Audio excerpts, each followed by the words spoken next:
Good afternoon, this is Clay with Clay's AC and Auto Repair and Clay Motion here in Grand Rapids, Michigan. If this video is helpful, please like my video, send me your nice comments. Most of all though, subscribe and share. I greatly appreciate your subscriptions.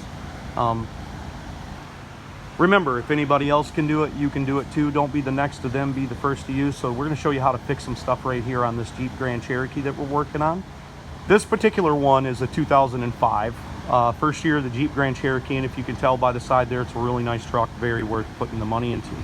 We're going to do an axle on this, and I'm not sure how this video is going to break up, but we got a blown out axle boot, so we're going to replace that. We're also going to be removing the front differential in it, so if this video doesn't include that, you can look for it on my thing. So when I'm doing this, I'm going to show you how to take out this axle, because that's the most important thing. And then it might lead into me doing the differential. I don't know if I'm going to break it up or how I'm going to do it, but obviously you don't need to know that.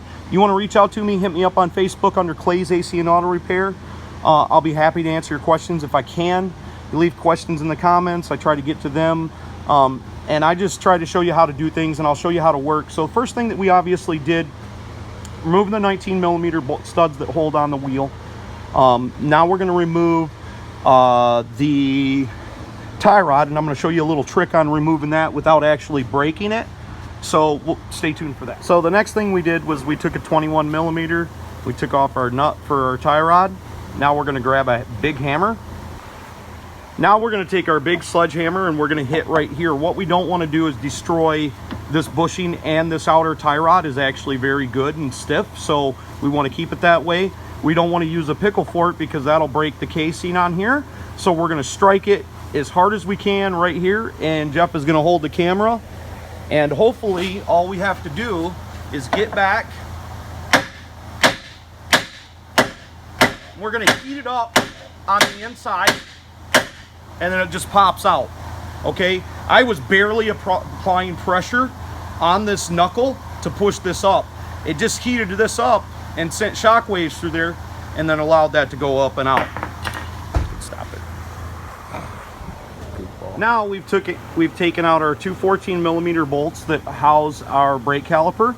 And just as a little side note, a little trick, you take a flathead screwdriver, put it in the cooling fans of that, give it a little tug, and that's going to slide your brake pistons back. And that's going to make the caliper come off a lot easier, and also make it better for installation because we're not replacing the brake pads on this. If we were, just as another side note, if you were going to replace the brake pads and rotors, before you take the caliper off, take the hammer, strike it in between the brake pad and the rotor, and push in your caliper pistons.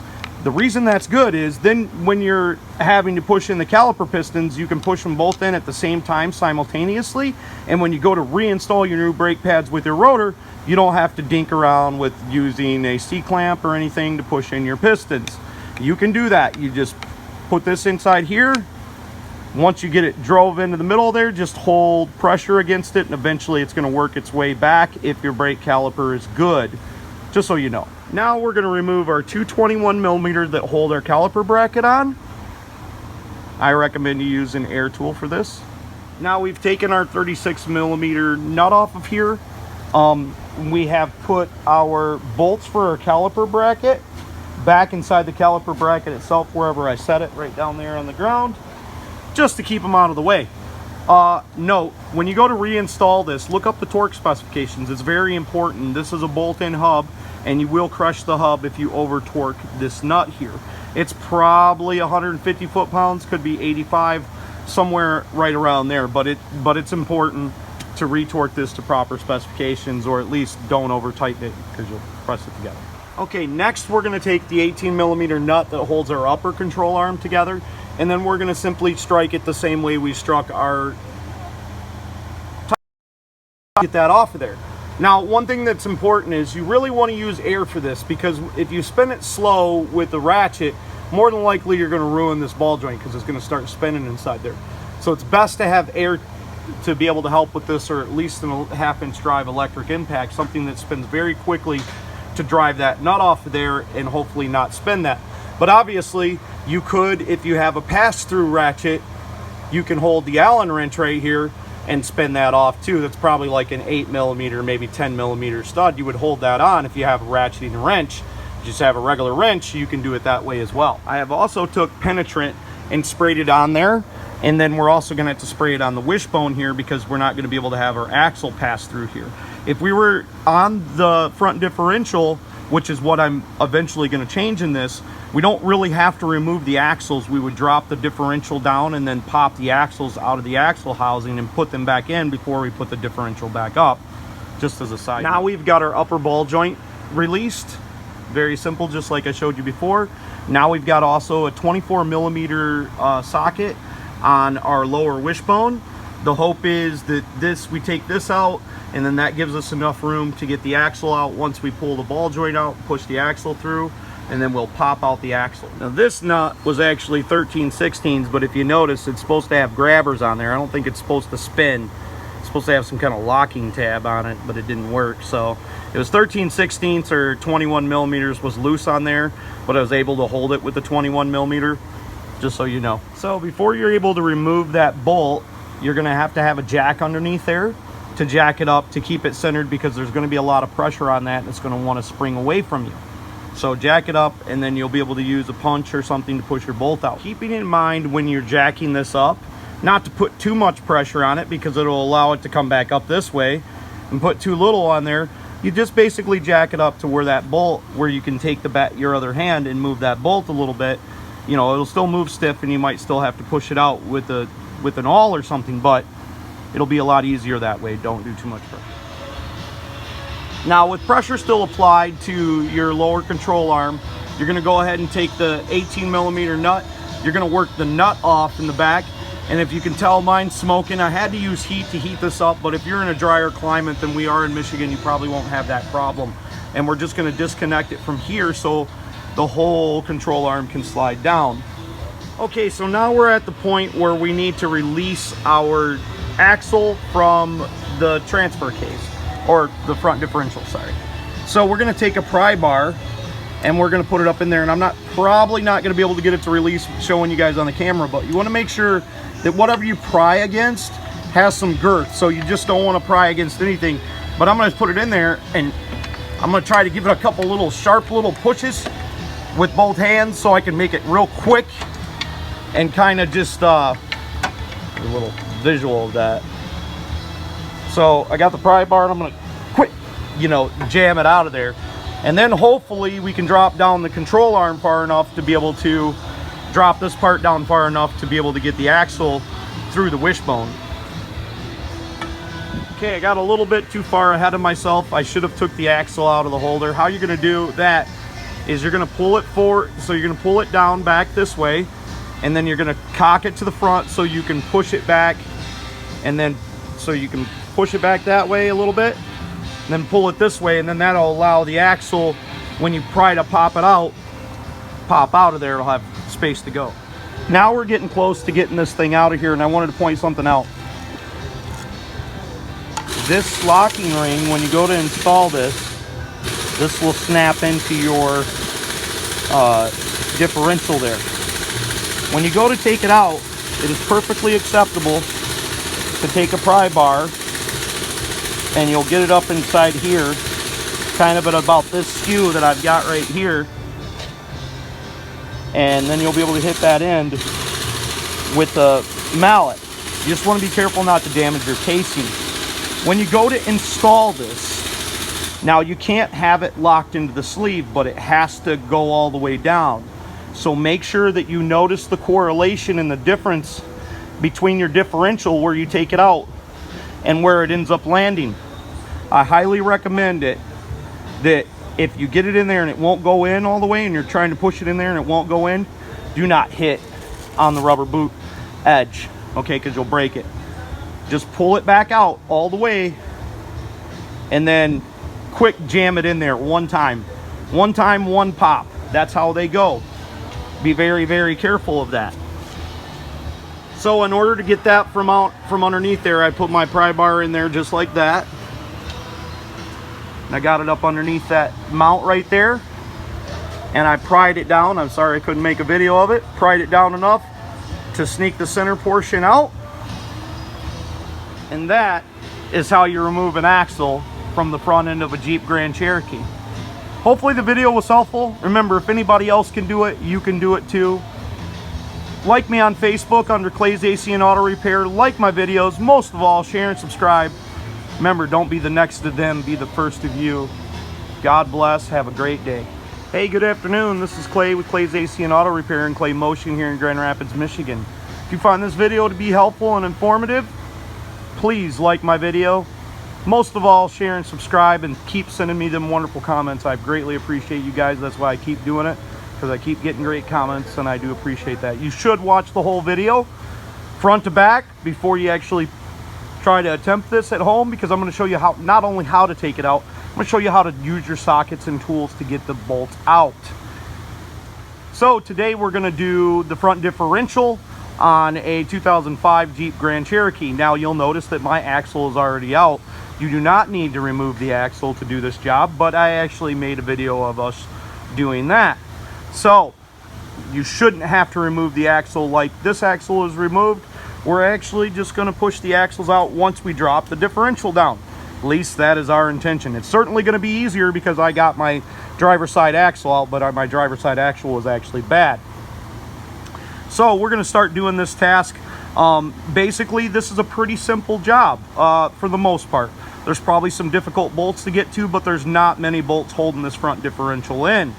I don't think that we're going to actually have to remove this side, and I know for a fact, because I've done these axles before and took out these front differentials, that you don't have to remove the axles to do this job.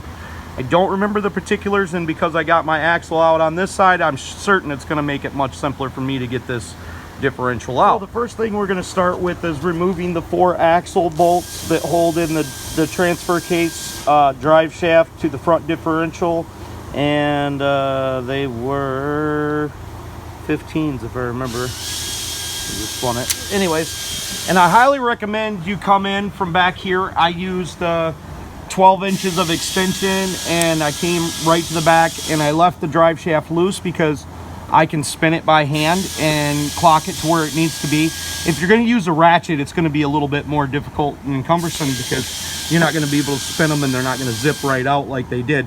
Literally took me about 40 seconds to get all 4 bolts out of this thing. So using an impact would be highly recommended in this job.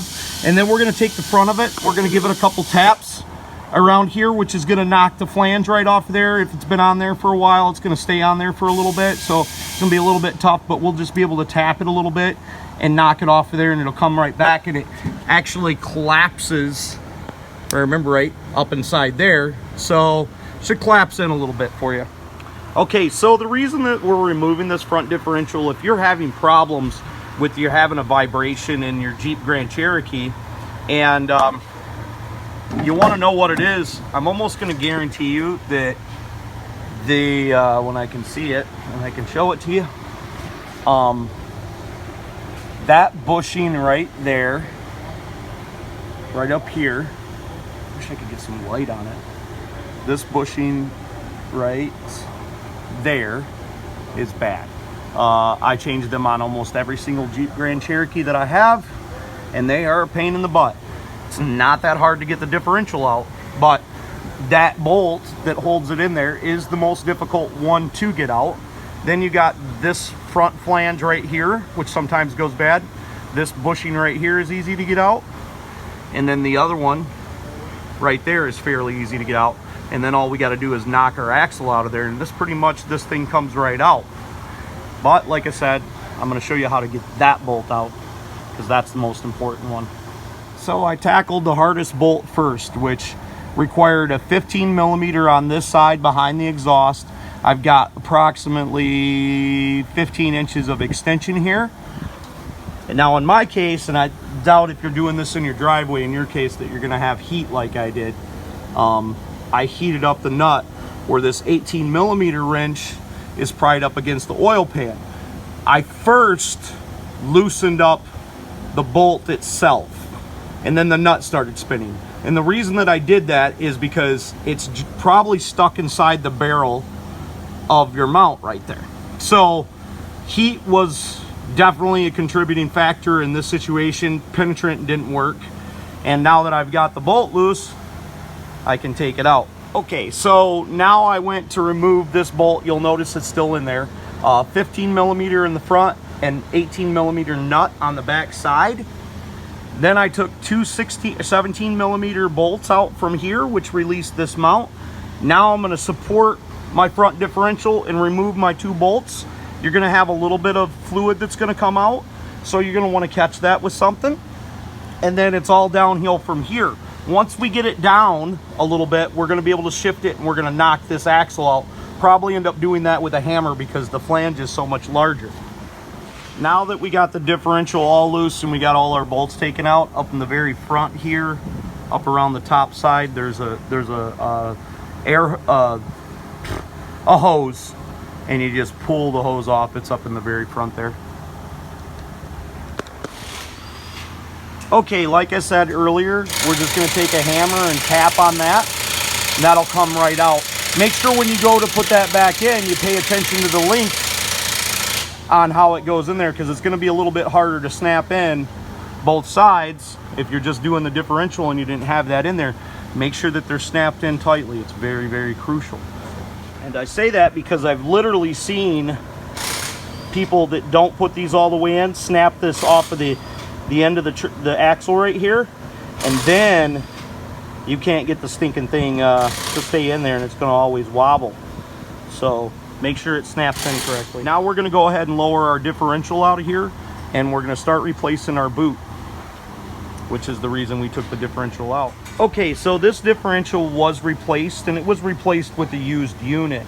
I doubt that, judging by the amount of work that's been done to this vehicle with the brand new transfer case that it has and stuff like that, I doubt very highly that this was not replaced by a good place. I think this just went bad after that. But if you see, this is the reason that we're changing it. You can see how it flip-flops inside there, and that's what's causing the vibration. And that's going to give you a vibration in your drivetrain. It's going to be hard to figure out and hard to isolate. But if you look for this, you're more than likely going to find it. So this pretty much concludes the video for the disassembly of the transfer case. I'm going to add a video up of transfer case front differential. I'm going to add to this video and show us actually replacing that, or give you the how to do it. So I hope the video was helpful. Please send me your nice comments, like my videos, most of all subscribe, share my videos. I greatly appreciate it. If you want to reach out to me, you can hit me up on Clay's AC and Auto Repair under Facebook. And remember, don't be the next to them, be the first to you. If anyone else can do it, you can do it too. God bless you. Have a great day.